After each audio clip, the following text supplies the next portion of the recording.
অবশেষে সবার অংশগ্রহণে অনুষ্ঠিত হতে যাচ্ছে এশিয়ান ক্রিকেট কাউন্সিল এসিসির বার্ষিক সাধারণ সভা। বুধবার সকালে এজিএমে সভাপতিত্ব করতে ঢাকায় পৌঁছেছেন এসিসি ও পাকিস্তান ক্রিকেটের প্রধান মহসিন নাকভি। আফগানিস্তান তাদের প্রধান নির্বাহীকে পাঠিয়ে নতুন আশার সঞ্চার করেছে। এদিকে ভারত ও শ্রীলঙ্কা না আসলেও ভার্চুয়ালি যোগ দেওয়ার কথা জানিয়েছেন। নিলয় মজুমদারের রিপোর্ট।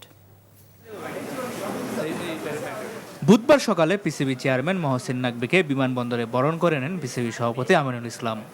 বৃহস্পতি ও শুক্রবার ঢাকার একটি 5 তারকা হোটেলে এশিয়ান ক্রিকেট কাউন্সিলের বার্ষিক সভা অনুষ্ঠিত হবে, যার আয়োজকের দায়িত্বে আছে বিসিবি।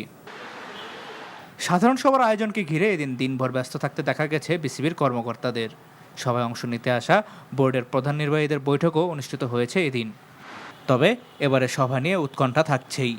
ভারত ও শ্রীলঙ্কা না আসায় এই অঞ্চলের পূর্ণ 5 টেস্ট দলের দেখা মিলছে না। আশঙ্কা আছে এশিয়া কাপ খেলা থেকে নিজেদের গুটিয়ে নিতে পারে দেশ দুটি।